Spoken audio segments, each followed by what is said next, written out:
up in Columbus, Georgia, and moved out here, I would say after traveling for a while. I think I moved to California in 2000. Yeah. The most influential person in my life, I would have to say it was my grandfather. And I say the reason being because he was just the biggest male figure in my life at the time, and he was just kind of like a man's man, all around kind of man. He could fix anything, do anything, and as much as I tried to learn, I learned quickly I was not going to be the handyman that my grandfather was, but I would say he was the most influential. Yeah. I would have to say Malcolm X, because he started out one way on the criminal side, but then grew and evolved and became a better person. And then once he started enlightening himself to the world, he had this real harsh thought process.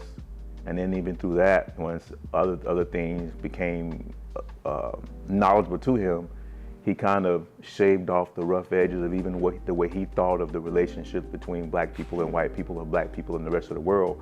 And then he evolved into, like, not so much of, I wouldn't say softer, but he became more well-rounded.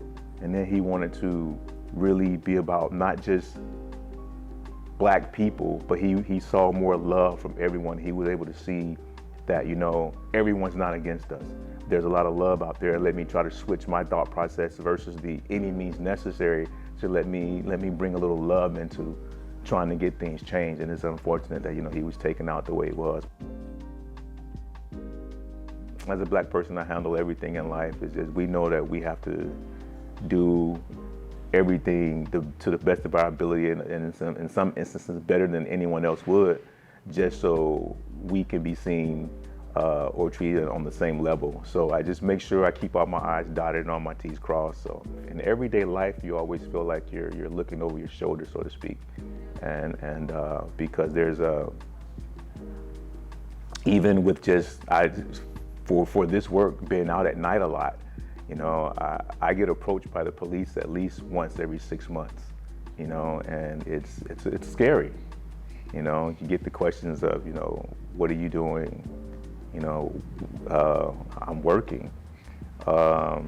Then they start interrogating you. Well, have you ever been arrested?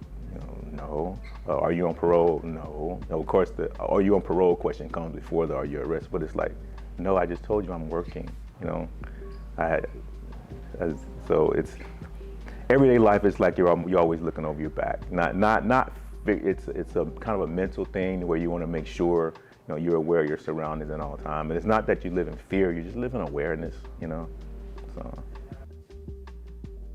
a friend of mine, his wife had a OctoClean franchise, and when I was looking to kind of pivot, when the mortgage and the real estate industry was crashing, they were doing quite well with their franchise, and so that was how I learned about it. Yeah.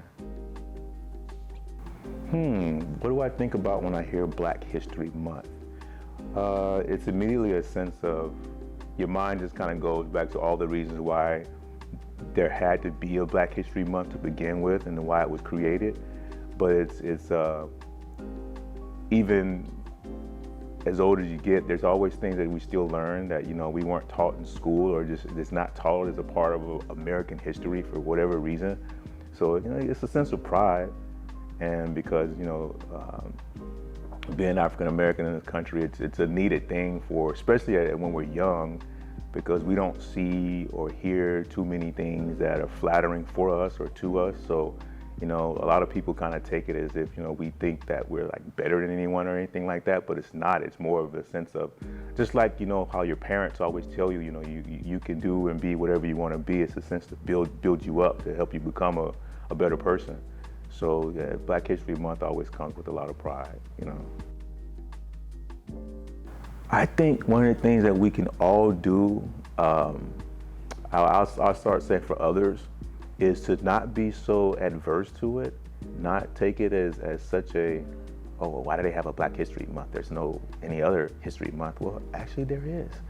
Just embrace it and learn something new. I've always been confused by people that never want to learn about other people and learn about what else is out there in the world.